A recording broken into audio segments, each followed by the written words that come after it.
Reiki News Live Talkshow, bringing you interviews with Reiki wisdom holders and stories of hope and healing from around the world. I'm Stephen Vanderer, your host. The focus on Reiki is to spotlight one of the world's fastest growing self-care, spiritual, and personal development tools. Everyone can learn this calming, relaxing, and healing technique and channel universal life force energy. As we come to know that our universe and everything around us, including our physical bodies, is made entirely of energy, learning to effectively work with this energy is key. Reiki is a priceless addition to your personal spiritual development toolbox. Our guest tonight is Nicholas Pearson, Reiki Shihan and author, practicing Usui Reiki Ryoho since 2006. Nicholas has received initiations into several lineages and practices Jikiden Reiki as well. A certified teacher in Usui Reiki Ryoho, he offers Reiki and crystal healing classes throughout the United States. Author of the newly published Foundations of Reiki Ryoho, a manual of Shoden and Okuden, available on Amazon, as well as The 7 Archetypal Stones, Crystals for Karmic Healing, and Crystal Healing for the Heart. Thank you so much for joining us tonight, Nicholas. Thanks for having me on. It's my pleasure. Absolutely. I'd love to start, how did your journey to Reiki start for you? So, I was blessed. I came into Reiki as a relatively young adult. It was May of 2006. I took my very first Reiki class. And prior to that, I'd already been teaching classes on crystal healing and meditation for a couple of years. And one of the venues down in South Florida, where I'm originally from, that I'd been teaching in, the owner of the shop was a fabulous and very passionate Reiki teacher. And, she really kind of planted the seed. I'd been interested in it. I have a profound love of Japanese culture in general and spirituality, and kind of being familiar with other healing modalities. I really wanted to venture there one day, but it was just this beautiful gift. So I took Reiki 1 in May of 2006 with my first teacher, Patricia Williams. And then maybe 2 months later, I took the second degree. And I've never looked back since. It's just been great. That's amazing. Do you have any, healing stories around your Reiki attunements? That whole period in my life was kind of full of change, a lot of transition going on. I'd been left high school and went away to college, and was newly diagnosed with an anxiety disorder. I say newly diagnosed. The signs were there all along. It just took that moment to go to a healthcare professional and do something about it. And I really managed that as well as I could with all the other techniques. But there'd be good days, there'd be bad days. And some of those good days, I might have maybe 15 or 20 panic attacks. And we won't try to enumerate what was happening on the bad days, but it wasn't good. So Reiki was kind of that final tool that I needed. And I won't say it was an immediate, instantaneous change, but no longer having to rely upon an external resource like flower essences or, allopathic care. And, I tried the pharmaceutical route, and while all of those things work for some people, the mix of things that I was working didn't solve the problem then. Mm-hmm. And, now I've got it to where, thanks to, mostly Reiki, but all of the other tools as well, that maybe I have 4 or 5 panic attacks a year instead of 3 times that per day. So, Reiki was this beautiful gift. It empowered me to do something on my own. I no longer needed that external source to fix me and solve my problems. Yeah, that's beautiful. Now, you started collecting crystals at a pretty young age, and you've written, 3 books on crystals. Talk a little bit about that.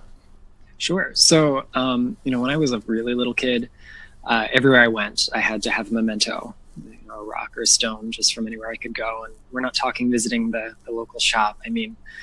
Digging through the gravel driveway, or, picking stones off the path in a state park, or we're walking through a parking lot and there's a particularly sparkly piece of quartzite. It came home with little Nicholas. So, at the ripe old age of 8, my grandfather gave me my first quartz specimen from Hot Springs, Arkansas. And I love this piece. I keep it nearby. It's actually packed away for a workshop I'm doing this weekend, but otherwise I keep it nearby. And, the world of this sort of inert stone, which had always kind of intrinsically called to me was transformed. Light changed as it passed through it. It had these regular, rigid angles, these features that were unique but predictable at the same time. And where my love of quartz began, so many other things kind of took off from there. And I've been blessed to have this wonderful passion that keeps me going. Beautiful. Now, you're also kind of a language nerd. Could you explain that? Yeah.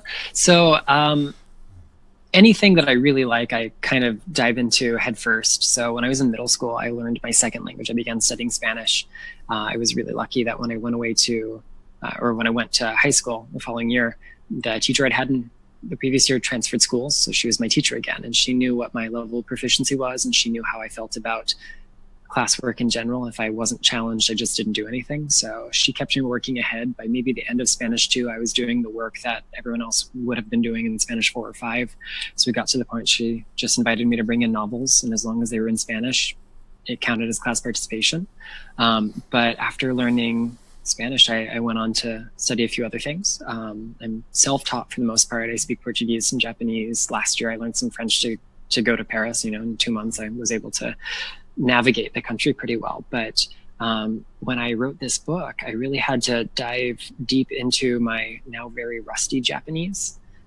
So that way I could look at some of the original language and terminology that, Usui used in the 1920s and Hayashi Sensei used in the 1930s. And it's this really wonderful gift. A lot of us who do research on Reiki here in the West really don't have proficiency with the Japanese language. And I'm nowhere near fluent, but just having the resources to know where to turn and what to look for can make a world of difference. Yeah, absolutely. Yeah, I definitely want to dive into your book, but help the audience understand what was the impetus in putting together a whole manual. There's other schools out there. What brought that about? So, the more I've grown with Reiki, the more I've kind of stripped off all the external things that were kind of added on.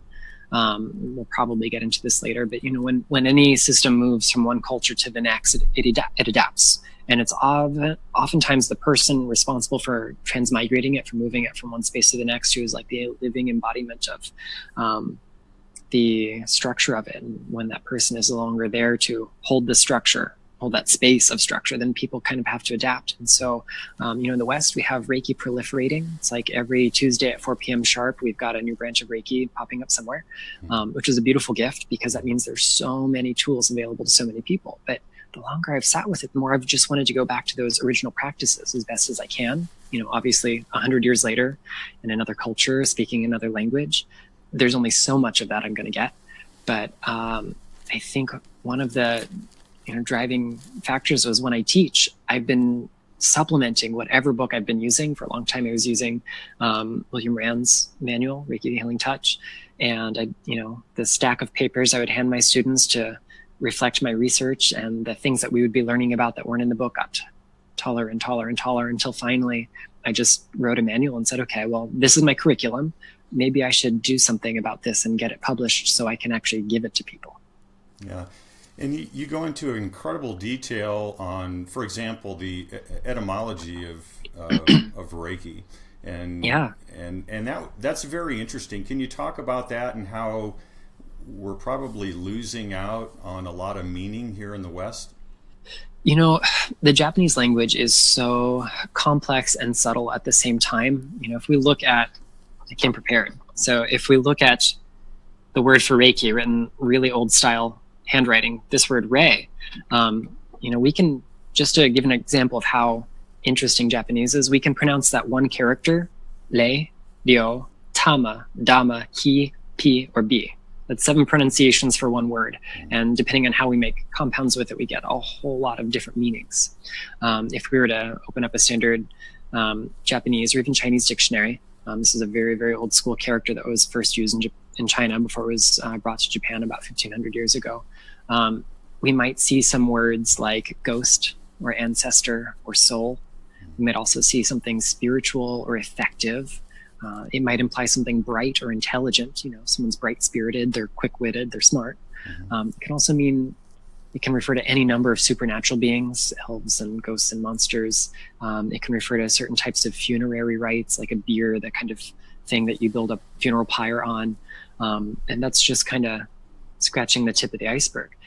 So, here in the West, our easiest and most reliable definition we turn to for Reiki is universal life force, or maybe universal life energy, or something kind of based on that. And, in my book, in my experience, that expression, universal life force, really just explains what ki means. It is the universal life force. There's so many different kinds of ki. In Japan, if you want to ask someone how they're doing, you say, "O genki desu ka?" Are you healthy today? Genki means health, although really it means original ki, original energy. Is your energy, is your state of being exactly as it was when the divine created that divine essence that you are? It's a really deep greeting. They don't analyze that any more than we analyze hello and goodbye. But, it's a very commonplace and very everyday kind of expression. Ki is just a fact of life. So if we really dig deep into what lei ki is a very specific, almost like category or frequency of ki. And it implies something that works at the soul level. It works on something that is, central to who we are and what we're doing. Lei is something that is intelligent. So, lei ki doesn't need any conscious direction. We get out of the way and just let it do its thing. It's effective because it works on all of our levels. And, on one hand, it is still universal because we even have, written down Usui telling his students that Reiki is in all things. It's not just in us. It's not something outside of ourselves. We don't need a magical attunement or ignition or placement or transformation or empowerment or leiju or initiation to access it. It's already there. But those tools allow us to experience it more deeply. In fact, the reason I favor the term initiation over any of the other expressions we use in English is because in that sacred space, in that ritual, in that ceremony, we are having that initial experience of the cosmic energy, this Reiki that is within us at all times. That's beautiful. Now, when we'll talk a little bit about the history in a bit and kind of go back, but when Dr. Usui was developing Reiki, was he developing it more as a healing modality, or was it a path to enlightenment, what he was looking to do? All the evidence that we can find in Japan, and it's not as rich and varied as we would like, but what we can find really indicates that Usui wasn't seeking anything in particular except a state called Anshin Ritsume, or inner peace, which is a form of enlightenment. It's the state that is cultivated in your heart mind in that awareness of enlightenment. And after trying many things in the material plane, in the mundane world, as well as many different spiritual practices, finally a teacher of his says, well, sometimes you just have to die once. So he climbs the mountain and is prepared for either enlightenment or death. And thankfully, he made it down the mountain, and we got the gift of Reiki. Yeah, that's beautiful. And so now in your book, you go into detail in the the Reiki principles, the history of the symbols. Where do you see the importance of this? A lot of the schools, they teach part of this, but you're really going to depth, and right. I want to hear your reasoning on that.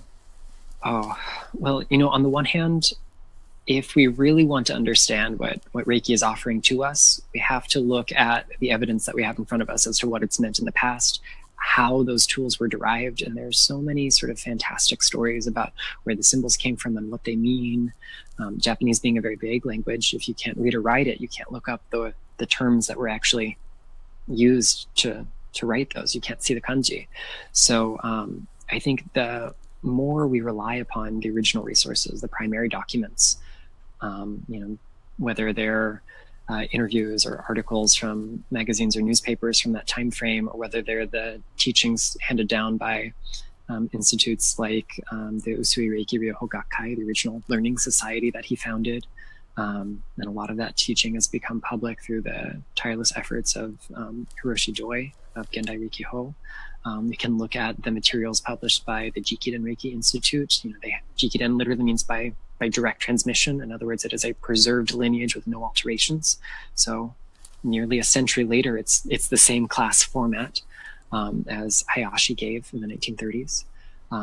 So the more we go back to those original resources, the better we can understand what Reiki is offering to us in the here and now, as well as preparing us in the future. Yeah. Yeah. Now, in the 5 principles, when I first saw those, what struck me, being honest here, was how it would say not being something. Right. Don't be this, don't be that. Right. And I felt like the linguistics there was maybe not optimum for the spirit of that. And I'm thinking there's something lost in the language. There really is. One of my teachers kind of shared with me some insight. It's not written in what's considered grammatically, standard verb conjugations there. So, if today in Japanese I wanted to write a command that said "do not get angry," it would not sound like it does in either version that we have in Japanese of the 5 principles. So when we hear that expression "ikaruna," anger not, the conjugation of that verb kind of implies that this is someone who is older than us and wiser than us. You can almost imagine that the language he's using is the same language that maybe a grandparent would share with you, like, hey, really, this thing is going to mess up your life. Don't do it. It's not worth your time. So it's not really a commandment, thou shalt not. But it's real honest and effective life advice. The term 5 principles in Japanese is actually gokai, which means 5 admonition. And, when we admonish someone, it's a very strong expression.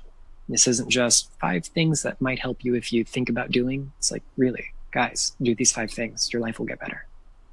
Yeah, that's beautiful.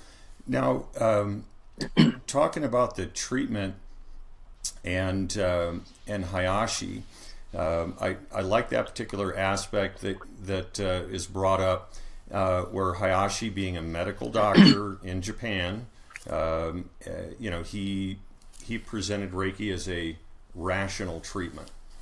For sure. Yeah. So, I know we talk about Reiki, getting Reiki in hospitals, and kind of warming up to the medical community. Yet this was a number of decades back. You have here a medical professional developing the Reiki system, as well as using it in his clinical practice. Yeah, absolutely. Hayashi clearly made this huge mark on the system of Reiki. His treatment protocols, his style of teaching. If we go to 1930s Hawaii, when Hawayo Takada first was teaching Reiki after receiving her master initiation or master's certificate from Hayashi during his visit to Hawaii, we see that she gave exactly the same style of classes that he gave, and did this for quite a number of years before any changes were made. We can see that she went kind of quiet during and shortly after World War II. But Hayashi's style of practice, I think, tells us a lot about where Japan was, where the world was, and also what Reiki can offer for us. This isn't just some new agey, stress reduction, I'm going to learn how to meditate kind of technique, but it produces actionable changes in our physiology. Yeah, that's beautiful. And then now throughout the manual, right, you utilize the Japanese words. So I want to touch on these. So our audience knows. I am familiar with most of the different words that are used throughout the training, but in particular like reiju, meaning attunement, right? Right. Okay. And what are some of the other Japanese techniques maybe unique to your system, or that you've picked out to include in that? Yeah, so for starters, some terms that are helpful to know are the words like Shoden, Okuden, Reiki Ryoho. So starting with Reiki Ryoho, what we refer to Reiki in the West is oftentimes we use it to refer to both the energy, the Reiki, this sort of cosmic or miraculous or soul-driven ki, life force. But there's also Reiki, the system. And we don't have a good way of making that distinction here in the West. But in Japan, they have an expression for this, and it's Reiki Ryoho, meaning Reiki healing method. So all of us today practice something that is descended from Usui's Reiki Ryoho, Usui's healing method using Reiki. So that's one that in the book I either try to say system of Reiki or just Reiki Ryoho to imply that there's, it's not just the energy we're talking about, but the actual form of practice that we're taking. Shoden and Okuden, as well as Shinpiden, are some important terms to look at. Shoden literally means entrance teachings or entrance transmissions, what we call the first degree in Japanese. So, it's opening the doors to Reiki. That's why it's at the entrance. Okuden means the inside teachings. We're moving a little bit deeper into our understanding of Reiki, and that's where we begin to introduce some of the more secret practices, the teachings like the Shiru Shinjumon, the symbols, the mantras, the formulas, as well as the protocols for treatment that utilize them. And then we have Shinpiden. Shinpiden in Japanese literally means like the divine hidden teachings, or a little bit more poetically, the mystery teachings. This is what they call the third degree.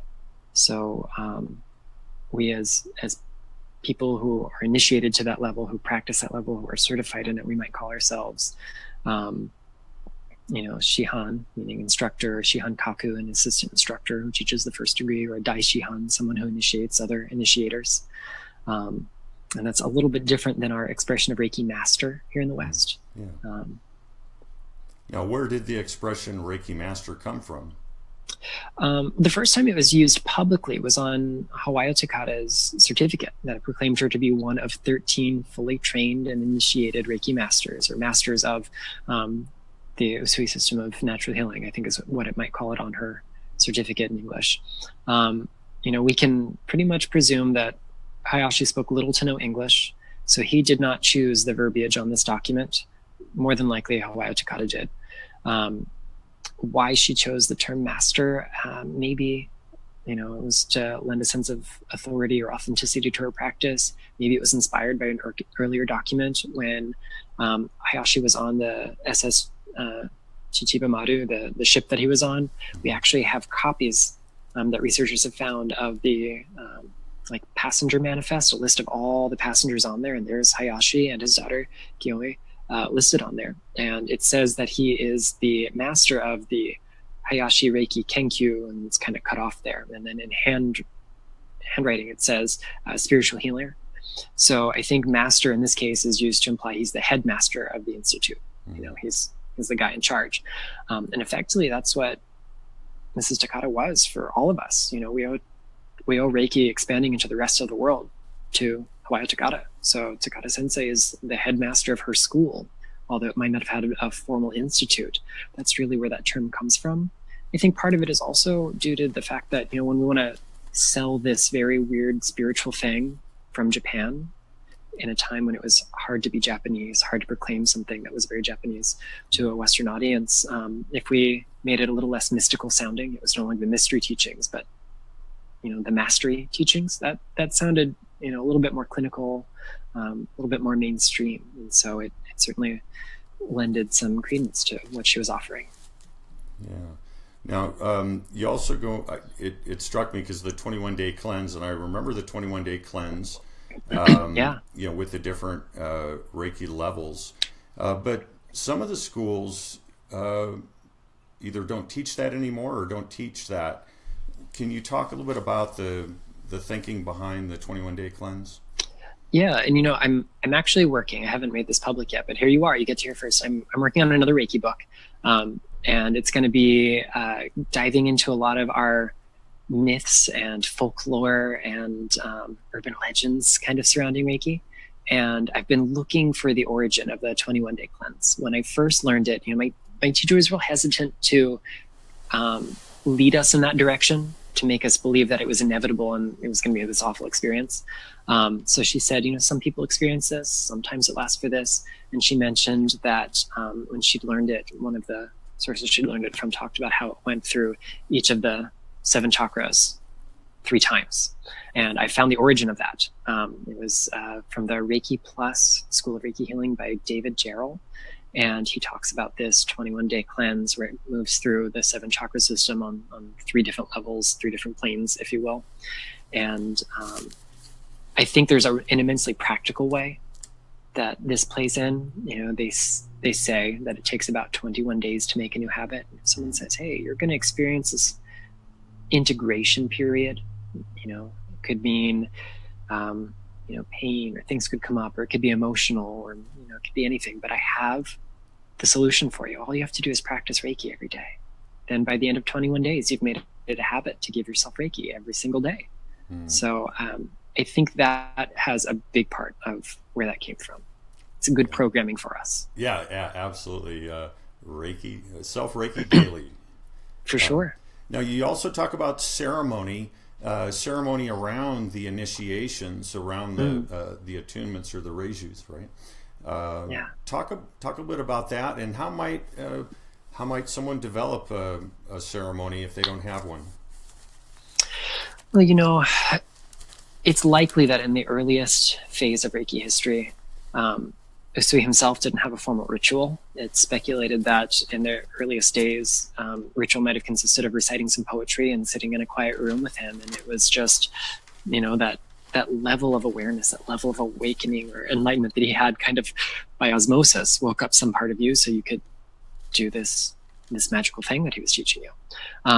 There are some really wonderful researchers, Yoyan Yonker and a few others, who have kind of compared extant versions of attunement and leiju ceremonies, and compared them to like Buddhist rituals of kanjo and other empowerment ceremonies that they use that are kind of analogous to our initiations. And there's some startling similarities, even almost 100 years later, in a culture where it's like a game of telephone and it kind of modifies everywhere down the line. But I'd say if this is something you're kind of unsure of or don't have clear instruction from your own teacher, find someone who's willing to share this with you. Find someone who's willing to give you the face-to-face kind of instruction. There's no amount of reading that can substitute for that. So surely Usui himself was divinely guided and inspired, but he also had this experience of climbing a mountain and reaching enlightenment that most of us haven't bothered. We're not prepared to climb that mountain and fast for weeks until we either die or reach enlightenment. So let's trust what the wisdom of our teachers has brought to us, and our teachers' teachers, and so on and so forth. So I think the best way that we can learn something like that is through direct experience. Yeah, that's beautiful. Kind of develop as it comes along. Now, diving into the history, and you talked a little bit about what we really know about Usui's life, but how could you talk about how, from the time of his enlightenment till the time he started, teaching, what happened in that time frame? Because there were a few shifts. Yeah, so that whole period of Japan is marked by this rapid evolution and transition in society. Even if we look at the period prior to Usui's birth, it tells us a lot about what we can expect during those 4 years of Usui's teaching with Reiki. Japan had recently opened its political borders for the first time in quite a long time. The political power had been centralized back under the imperial family for the first time in centuries as well. So we had Meiji Tenno, the Meiji Emperor, still one of the most beloved and respected and revered figures in Japanese history today. And so much was opening and changing and transforming that Japan had to catch up to the rest of the civilized world, so to speak. They underwent the Industrial Revolution a little bit later than the rest of us, and they did their best to, at least from a distance, appear to be rational, philosophical, modern people. And so they really wanted to resemble Western thinkers as much as possible. And that meant kind of letting tradition go by the wayside. And if we know anything about Japanese culture, is that they really revere, they thrive on tradition. They thrive on connection, on belonging. And when we start to change what the definition of all of those things are, the uncertainty drives people to seek it in other ways. And that led to a whole group of spiritual practices that collectively are referred to as Shinshu Kyo in Japanese. In English, we often refer to them as new religious movements or new sect teachings. They're not all necessarily religions. Reiki is not a religion by any stretch of the imagination, but it has a lot of similarities with these other spiritual movements. So, so we clearly must have studied some of them. He uses a lot of terminology in the Reiki teachings that we still use today, although we might not realize it. It's found in some of these other spiritual movements. Some of these terms are very universal in Japan, and some are very specific. But clearly what he was endeavoring to do was to give other people the same tools that he wished that he'd had for achieving inner peace. So he broke a lot of rules in Japanese society. Traditionally, as the eldest son, he should have stayed at home with mom and dad in the little tiny village of Taniai in Gifu Prefecture, taken over the family business and waited on his parents and taken care of them until they passed on. And he would have done the same thing with his elder son, and that's kind of how it was. But instead of doing this one thing for the rest of his life, Usui was a journalist. He was a counselor. He was a lay priest. He had some sort of Shinto missionary or counseling work in a prison. He was also an entrepreneur. He tried his own businesses. He even worked in public service as a kabanmocha, literally means briefcase carrier. But essentially he was like the private secretary, personal assistant to the Secretary of Health and later the mayor of Tokyo, Goto Shinpei. So Usui did all of these things that were so unusual in a time when Japan was already unusual enough. And that really led the way for him to realize that none of those mundane things brought him happiness. So it was time to seek out something deeper. He spent some time in a Zen temple in the Kyoto area. Unfortunately, there are thousands of Zen temples in Kyoto. Not all of them have complete registries of everyone who's ever stopped in for, 1 day or 1 year or 5 years or however long you might have been. Some of that documentation might have been lost in fires, whether it was related to wars or not. Japan's made of these beautiful historic wooden buildings, so we lose a lot of great info. So we've never been able to track down where he went or who his teacher was. But after 3 years of retreat there, inevitably comes the question, am I there yet? Am I enlightened? And if you have to ask, you're not. And so his teacher says, sometimes you just have to die once. And so he took that to heart. He finds a quiet mountain outside of the city, climbs up said mountain. According to his memorial stone, it says that he was engaged in some sort of ascetic practices. We don't know exactly what that means. The terminology on it is derived from some Buddhist terminology, so we can assume, although it's just that, an assumption that some of his Buddhist background came through in that. And sometime after about 21 days, the memorial stone's kind of vague. It doesn't say exactly 21 days. It says maybe 20 some odd days. He thinks he's about to die. He sees this flash of light. He loses consciousness, and that's it. And thankfully, he wakes up the next morning and he's alive and he's well and he's strong. And we've all heard the story. He makes it down the mountain. But, the expression Anshin Ritsume, describing that state of enlightenment, really has two parts. Anshin means peaceful heart. It's the kind of peace that is abiding in your heart no matter what is going on in the world around you. We call it imperturbable peace. But Ritsume can imply that other stuff going on in the world, you maintain this peaceful heart no matter what's happening around you. But it also implies that Ritsume can mean something along the lines of your life's purpose. It's the type of deep, abiding peace that enables you to perform and fulfill your destiny. And after offering this newfound healing ability to his teacher in the Zen temple, he's admonished that you should really go share this with the world. This is your Ritsume. This is the thing you should put out there. So he took the healing aspect of it alongside the spiritual teachings and put them together to gift to humankind. A lot happened in those 4 years. He had more than 2,000 students in the last 4 years of his life. Not many of us alive and well on earth today can boast that. I don't think many of us are capable or want to go there. I certainly wouldn't want to teach Reiki to 2,000 people in 4 years. I don't think I'd get the quality time with my students that I enjoy. We know that fewer than 1%, only 19 of those students ever made it to Shinpiden, ever studied to become teachers. So they likely received very one-on-one personalized training, much in the way that Takada Sensei taught her 22 students that became teachers. As far as how that evolved, we know at some point he had to get more teachers, had to get more practitioners. In 1923, there was the Great Kanto earthquake, and all of the really rigid laws about alternative medicine and spiritual practices were relaxed because the hospitals were lost and destroyed. People were injured, people were homeless, people were dead. And his former boss, Goto Shinpei, was now mayor of Tokyo, and he gave Usui the go-ahead to just go out and give Reiki to everyone, whoever needed help. It said that he treated up to 5 people at a time, one with each hand, one with each foot, one with his eyes and breath. And this was exhausting. He did this, sun up to sundown or longer every single day. So he started to bring in more people. And as he did this, he had to have a formal initiation ceremony. So this is likely when the Reiju, the actual ritual of the attunement, was kind of codified. Somewhere around this time frame, if not already, the symbols would have been added to the system of Reiki. These weren't some magical thing that appeared to him in bubbles of light like we hear about on Mount Kurama. It's a beautiful story. It's unlikely. And if we look at the symbols through that Japanese cultural lens, we see where they really come from. So, that year in particular probably expanded Reiki significantly. Within a couple of years, his teaching was so prolific that he had to get a bigger dojo, a bigger teaching center.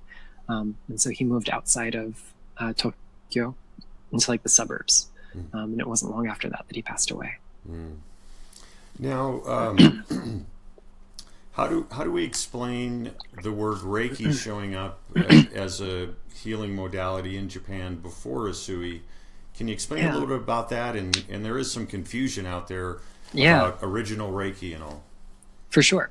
So, again, we have to discern between Reiki, the energy, and Reiki healing systems. Reiki, the energy, has been found in documents that date back probably close to 5,000 years in Chinese. So same kanji, we say Hanzi in Mandarin.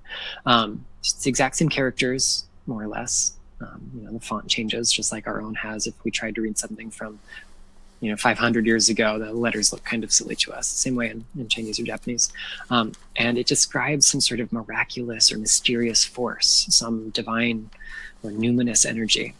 And surely there have been other healing systems that have made use of this kind of miraculous energy, especially since it's hard to peg down exactly what that means to different people. Now, contemporaneous with Usui, we have so many of these different Shinshukyo offering their gifts to the world. One of the hallmarks of many of these spiritual systems and religious practices and healing modalities is that they're focused on salvation and transformation. And we're not talking salvation necessarily in a religious kind of sense, but the improvement or betterment of oneself. And they have a strong focus on the here and the now. So much of Japanese and even Asian spirituality in general is focused on this present moment. We can't fix what's already happened. We can't change what hasn't happened yet. So let's fix this right in front of us. And so there are at least 3 or 4 other schools that taught things called Reiki Ryoho or some form of those.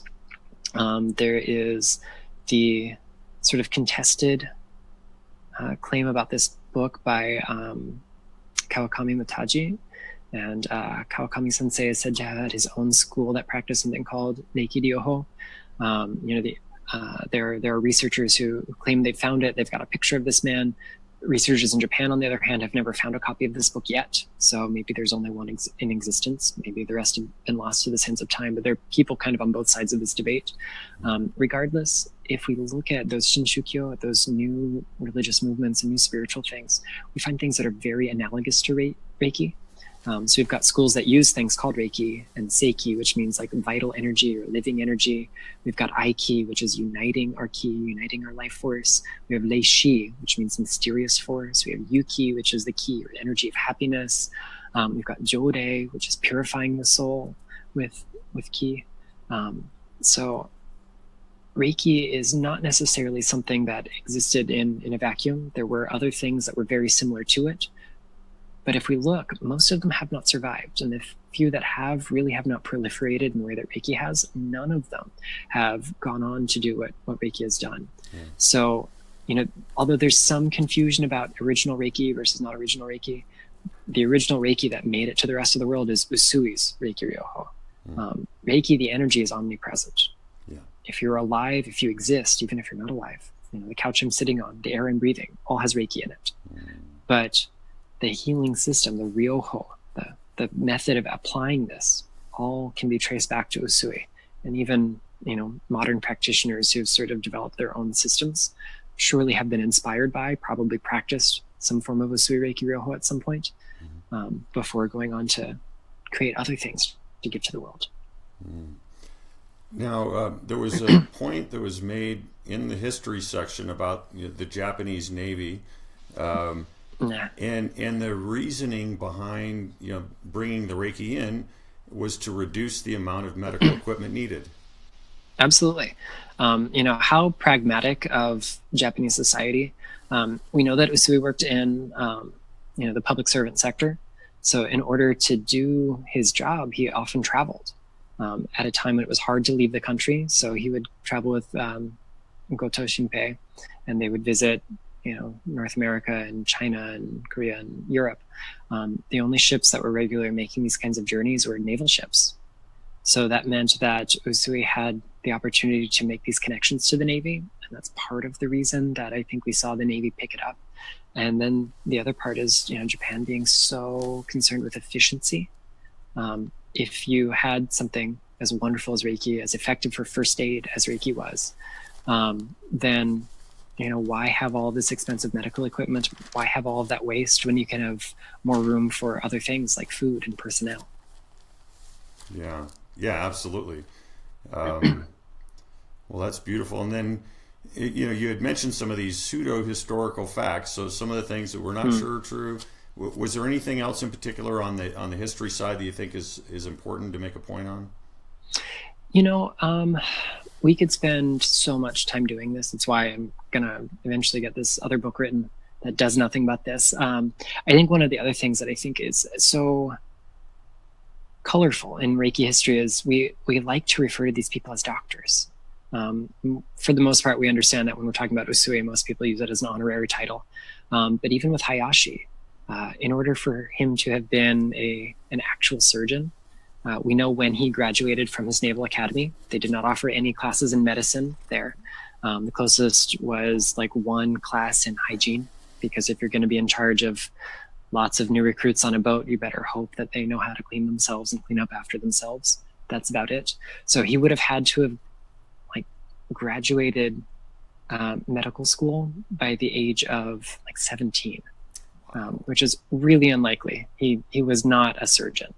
More than likely, the term doctor in this case might refer to either some on-the-job training that he got. It may also refer to some non-allopathic medical training. If we look at Hayashi's manual, there are a lot of parallels between the treatment protocols he suggests, and these are just that, suggestions, not firm requirements, and protocols that we find in traditional Chinese medicine.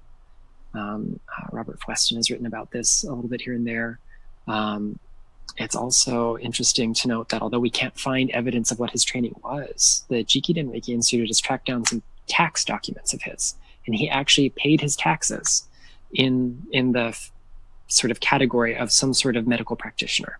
And that was during the time when he had his clinic open. So clearly the Japanese government sanctioned his Reiki clinic as being at least quasi-medical or somewhere related to wellness. Great. Now I want to get to Biosen, because this again, a technique that's taught in I'm assuming many schools of Reiki, but you really go into depth here, and I've seen some stuff in these 16 pages in the Biosen chapter that I'd never seen before. Could you talk a little bit about that, and is Biosen a technique or a condition? A little bit of both. So the word in Japanese is made of bio, which means sickness or illness. So like if someone is unwell, we say that they have byoki, sick energy. If someone is being treated at a hospital, we call it a byoin, literally the place we send sick people. And then the word sen literally translates as gland, but it can also mean lump or accumulation. So when we're talking about biosen, it's the accretion of energy, the accumulation or lump of the disharmony that leads to imbalance. That might be physical illness or injury. It might be something that is psychological. It might be something that's spiritual. There's certainly times I've come across this energy of biosen that was not related to someone's physiological well-being. Eventually, though, it gets there. We all get sick in here before we get sick in the rest of us. So biosen is a term that Usui coined. There's no evidence of it existing prior to Reiki, probably because it sounds so quasi-medical. His organization that carries on today, the Usui Reiki Ryoho Gakkai, they prefer the term hibiki, which means throbbing, pulsing, or even echo. The idea being that they're staying away from anything that could get them in hot water. But Byosen refers to that accumulation of energy as well as its response to Reiki treatment. So a lot of us in the West are maybe familiar with a technique called Byosen scanning, popularized by the ICRT.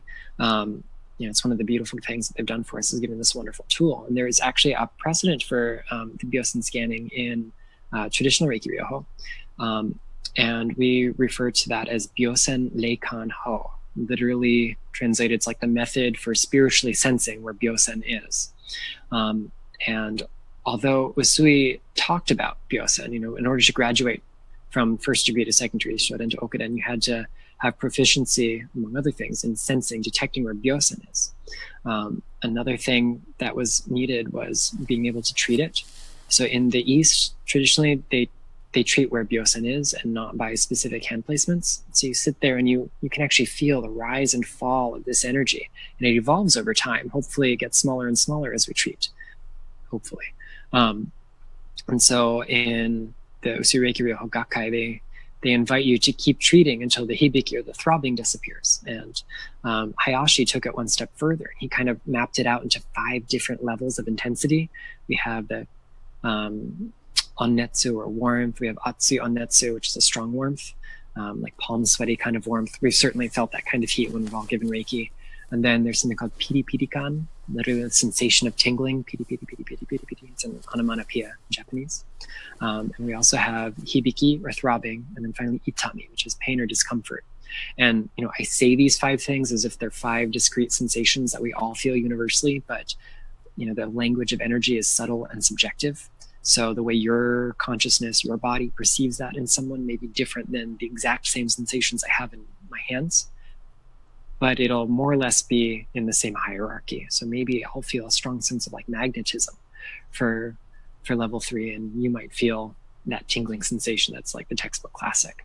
But what the beautiful gift about learning to treat with Byosen is, and this is something the Jikiden Reiki Institute stresses, and you can look at the writings of Franco Jeppa-Petter and Yamaguchi Tadao and learn more about Byosen and see those sort of graphs that they talk about there.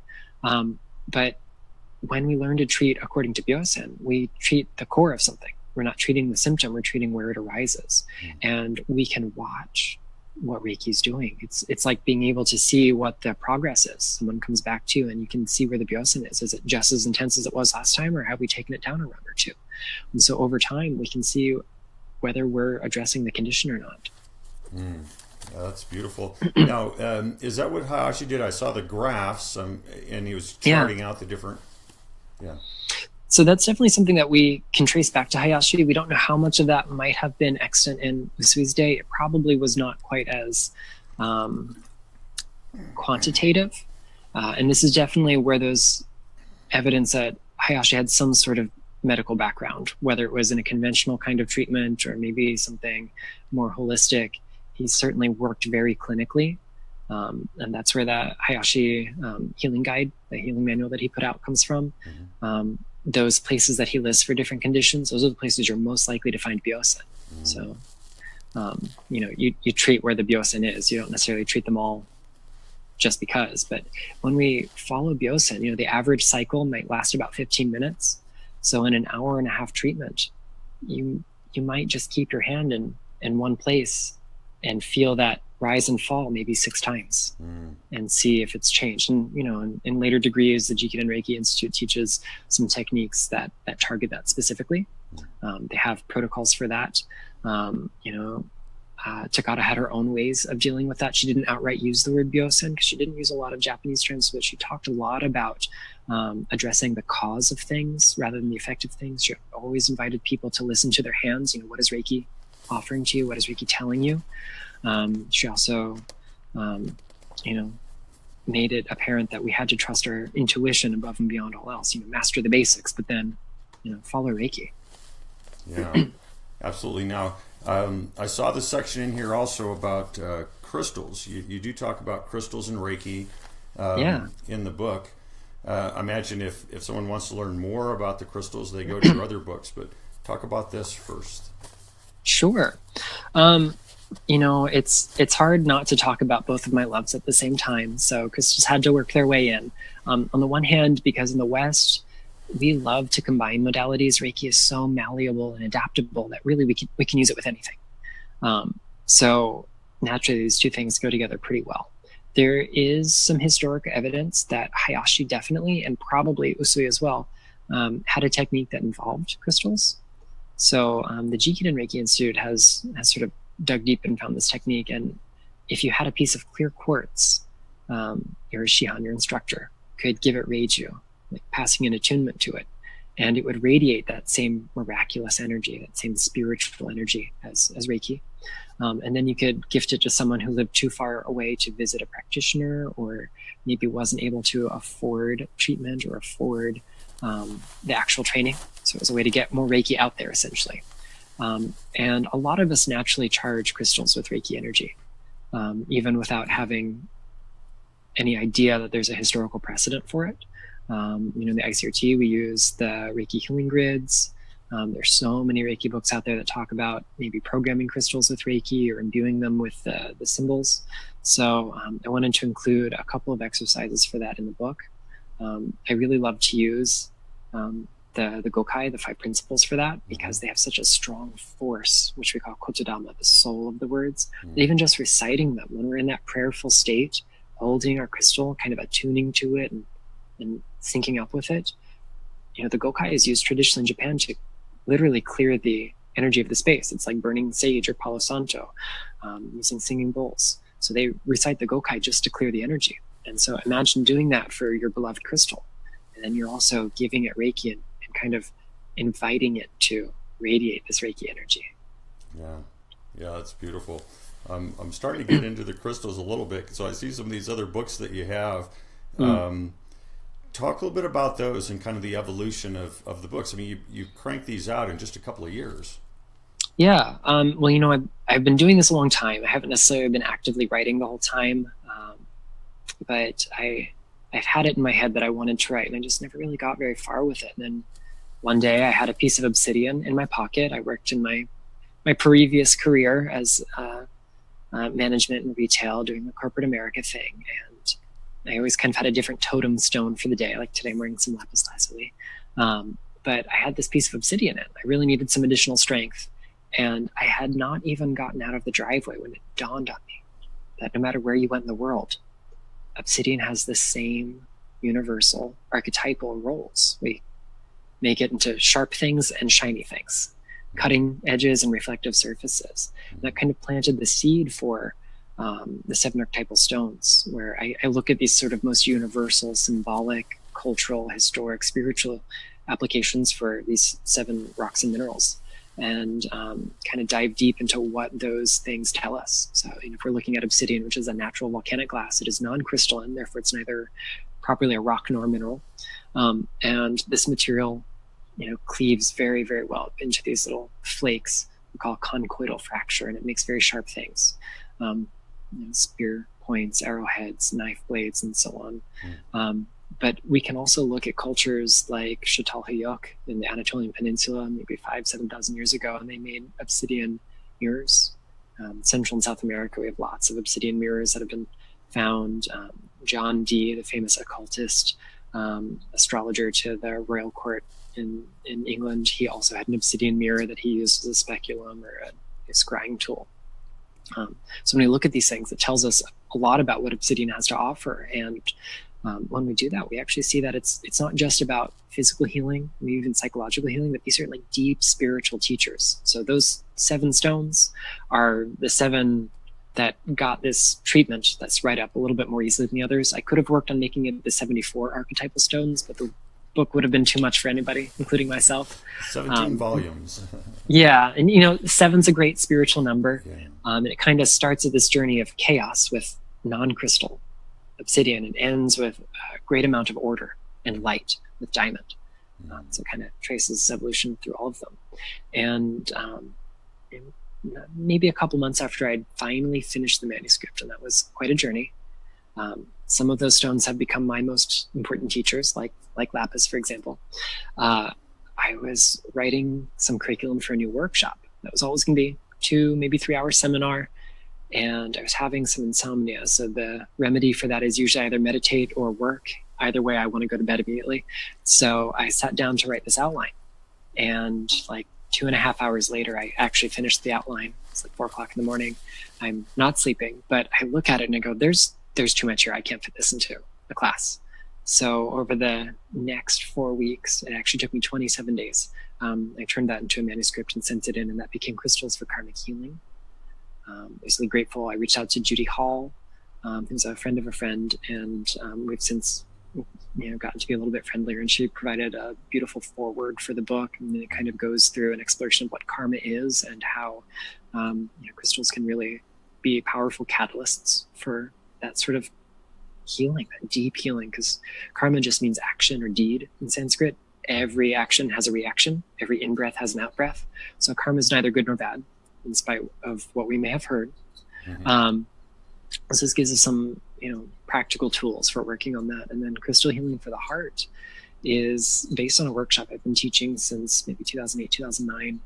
And it's evolved a lot over the years. One, I learn about new rocks every year, like we all do.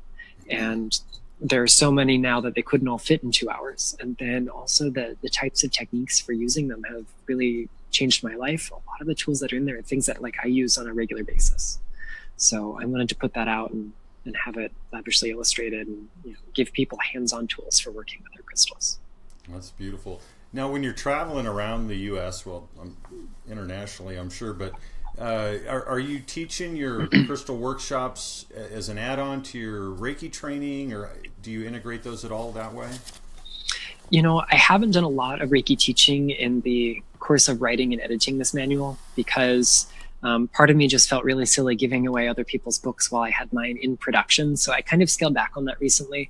And that gave me an opportunity to do more work on myself to make sure that I was really clear on what I wanted to provide in this manual. So far, most of my travel is located here in Florida, although that is rapidly changing. I just got back from a trip to Vermont, in fact. I'm probably most widely known for crystals, and that remains to be the thing I'm the most in demand for. But I'm hoping to see, more chances to share Reiki around the world. Yeah, beautiful. And then, when's the Jikiden manual coming out? I'm still digesting that one. It's coming one day. There are a lot of things we learn in Jikiden in the third degree and our teaching degree that I don't really think belong written down in a book anywhere. And that's really where I'm having trouble putting that together. I've got some notes. I've got things mapped out for how I kind of want that to go. I'm still evolving my practice on how I offer that. I'd say maybe 85% of the students that I have taken Reiki somewhere else and want to deepen their practice. So my Jikiden classes tend to be one-on-one because my students are at so many different levels that I got to find that common ground. So I'm still working on how to present that in book form. Good. Well, that's definitely something we'll look forward to. And then, what other travels are coming up for you here in the near future? So here in the Sunshine State, I've got a workshop that's sort of an introductory class on crystals in Vero Beach, Florida.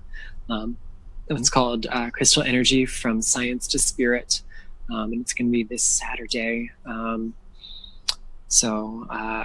Day after that, I'm going to be here in Orlando teaching a class to celebrate the new book. So on Sunday, I'm teaching the spiritual origins of Reiki in a shop called Avalon here in the downtown Orlando. And then, I'm probably teaching at least every other weekend from here until the end of time, it feels like, which is a really good feeling. Yeah. I'm going to be headed up to Massachusetts later this year to speak at an expo sponsored by Zuzu's Healing Arts. I'm going to be visiting a few other stops while I'm in that area. And then I'll be in the UK for the first time in late summer 2019. Beautiful. That's a pretty busy schedule. I'm hoping that these books come quickly so that you're out in the world, sharing that light. So Thank you. Love that. Thank you so much for joining us tonight, Nicholas. It's been an absolute honor. I really respect the amount of research and in-depth information that you provide, and the book reads so well. So thank you so much. Thank you so much. And thank you all for watching us. Join us next week. We'll be live again with Reiki Currents at 6 p.m. Pacific. And blessings and namaste. Namaste.